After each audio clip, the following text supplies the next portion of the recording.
ନମସ୍କାର Jai Jagannath welcome to my YouTube channel talk now talk ନାଓରେ ମୁଁ ଆପଣଙ୍କୁ ସ୍ୱାଗତ ଜଣାଉଛି। ଆଜି ଆମେ କଥା ହେବା LGBTQ ବିଷୟରେ। এই ବିଷୟରେ ଆପଣମାନେ ତ ଜାଣିଥିବେ LGBTQ lesbian gay bisexual transgender and queer ବିଷୟରେ ତ ଆପଣ ଜାଣିଥିବେ। ତ ମୁଁ ସେଇ ରିଲେଟେଡ୍ ଆଜି କିଛି କଥା କହିବି। ଆଜି ଏ ବିଷୟରେ ମୁଁ ବେଶୀ ବ୍ରିଫଲି ତ କିଛି କହିବିନି, ଯଦି ଦରକାର ପଡ଼ିଲେ ମୁଁ ପରବର୍ତ୍ତୀ ଭିଡ଼ିଓରେ ମୁଁ ଆପଣଙ୍କୁ କହିବି, କିନ୍ତୁ ଆଜି ମୁଁ ସର୍ଟରେ କିଛି କହିବାକୁ ଚାହୁଁଛି। ଏ ସଂସାରରେ ପ୍ରତ୍ୟେକ ମଣିଷକୁ ନିଜ ହିସାବରେ ବଞ୍ଚିବା, ନିଜ ହିସାବରେ ଜିଇବାର ଅଧିକାର ଅଛି। ଆଉ ଏ ଅଧିକାର ଆମ ପ୍ରକୃତି ଦେଇଛି। ଏ ଅଧିକାର ସମସ୍ତଙ୍କ ମାନେ ବ୍ୟକ୍ତିଗତ, ଏହାକୁ କେହି ବି ଛଡ଼େଇ ନେଇପାରିବେ ନାହିଁ କାହାଠାରୁ ବି।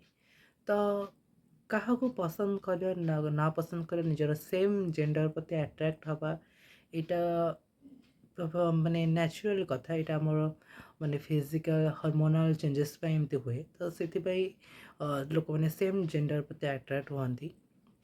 ତ ଯଦି ଏଇଟା ଗୋଟେ କହିବାକୁ ଗଲେ ଏଇଟା ଗୋଟେ ବେଶୀ ବଡ଼ ପ୍ରୋବ୍ଲେମ୍ ନୁହଁ, ବାସ୍ ନ୍ୟାଚୁରାଲି କିଛି ହର୍ମୋନାଲ୍ ଚେଞ୍ଜେସ୍ କାରଣରୁ ଏମିତି ହୁଏ। ତ ସେଥିପାଇଁ ଗୋଟେ ପୁଅ ପ୍ରତି ଆଟ୍ରାକ୍ଟ ହୁଏ, ଗୋଟେ ଝିଅ ପ୍ରତି ଆଟ୍ରାକ୍ଟ ହୁଏ, ଆଟ୍ରାକ୍ସନ୍ ହୁଏ। ତ ଠିକ୍ ଅଛି, ଏଇଟା ଏତେ କିଛି ଖରାପ କଥା ବି ନୁହଁ। ତ ଲୋକମାନେ ଆକୁ ଭୁଲ ଦୃଷ୍ଟିରେ ଦେଖିବା, ଖରାପ ଦୃଷ୍ଟିରେ ଦେଖିବା ବନ୍ଦ କରନ୍ତୁ। ଆଉ ଏମାନଙ୍କୁ ନା ଟିକେ ସପୋର୍ଟ ଦେବା ଚେଷ୍ଟା କରନ୍ତୁ। ଏମାନଙ୍କୁ ମୁଁ ସପୋର୍ଟ, ଏମାନଙ୍କର ସ୍ୱତନ୍ତ୍ର କୌଣସି କମ୍ୟୁନିଟି ନାହିଁ। ଆମେ ସିନା କହିଦେଉଛୁ ଗୋଟେ গে କମ୍ୟୁନିଟି କିମ୍ବା LGBT କମ୍ୟୁନିଟି, ଗୋଟେ କମ୍ୟୁନିଟି କାହିଁକି ଗଠନ କରାଯିବ? ଆମ ପଛରେ ଯଦି ଆମ ସମ୍ବିଧାନ ଅଛି, ଆମ ପଛରେ ଯଦି ଆମର ସମାଜ ଅଛି, ତାହେଲେ ଗୋଟେ କମ୍ୟୁନିଟିର ଆବଶ୍ୟକ ହିଁ କ'ଣ ପାଇଁ?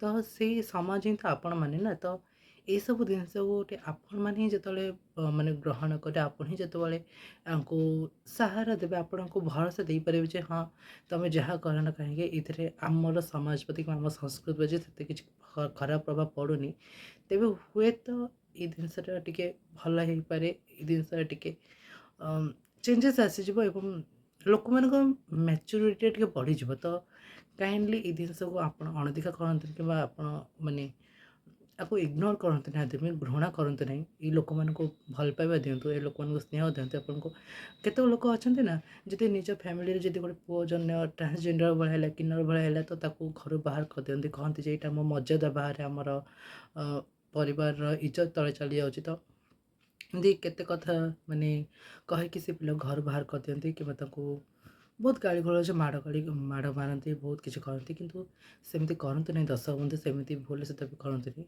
ସିଏ ଆପଣଙ୍କ ହିଁ ପରିବାର ସଦସ୍ୟ, ତା ଭିତରେ ଏମିତି ଟିକେ ଚେଞ୍ଜେସ୍ ଆସିଗଲେ ବୋଲି ଆପଣ ତାକୁ ଏମିତି ହିଁ ନିଜ ଜୀବନର ନିଜର ହୃଦୟରୁ ବାହାର କରିଦେଲେ, ଏଇଟା ଠିକ୍ କଥା କି? ଠିକ୍ କଥା ନୁହଁ ନା। ତ ଏମିତି ଆଦୌ ବି କରନ୍ତୁନି, ଏଇଟା ଭଲ କଥା ନୁହଁ। ସେମାନଙ୍କୁ ଆହୁରି ଅତି ଭଲ ପାଇବା ସହିତ ଅତି ଯତ୍ନଶୀଳ, ଏମାନଙ୍କୁ କେୟାରିଂ ଦରକାର। ଏମାନଙ୍କୁ ଏସବୁ ଜିନିଷ ନା ବହୁତ ସେନ୍ସିଟିଭ୍ ଜିନିଷ। ତ ଏସବୁ ଜିନିଷକୁ ବହୁତ ସହଜଶୀଳତା ଭାବେ ଗୋଟେ ଧ୍ୟାନର ସହିତ, ଗୋଟେ ସଂଯମତା ସହିତ ଏମାନଙ୍କୁ ବୁଝିବା, ଗ୍ରହଣ କରିବା। ହୁଏତ ଲୋକମାନେ ଟିକେ ଠିକ୍ ମାନେ ଅଧିକ ସମୟ ଲାଗିଯିବ, କିନ୍ତୁ ମୁଁ ଯେତିକି ଜାଣିଛି ବିଳମ୍ବ ହେବନି। ତ ଦୟା କରନ୍ତୁ ଏଭଳି କଥାକୁ ମାନେ ଇଗ୍ନୋର କରନ୍ତୁ। ଏଇଭଳି ଲୋକମାନଙ୍କୁ ବହୁତ ଭଲ ପାଇବା ଦିଅନ୍ତୁ, ଗ୍ରହଣ କରନ୍ତୁ, ସେମାନଙ୍କ କଥା ଟିକେ ଶୁଣନ୍ତୁ। ତ ଆଇ ହୋପ୍ ମୁଁ ଟିକେ ସର୍ଟ ଏଇ କଥାରେ କହିଲି। ମୁଁ ଦରକାର ପଡ଼ିଲେ ଏ ବିଷୟରେ ଟିକେ ଲଙ୍ଗରେ କଥାବାର୍ତ୍ତା ହେବି। ତ ଆଜି ପାଇଁ ଏତିକି। ଭିଡ଼ିଓଟି ଭଲ ଲାଗିଲା ଯଦି ଲାଇକ୍ ସେୟାର ସବସ୍କ୍ରାଇବ୍ କରିଦେବେ। ଆଉ ଆଇ ହୋପ୍ ଆପଣ ମୋ କଥା ବୁଝିପାରିଥିବେ। Thank you for watching me. Thank you.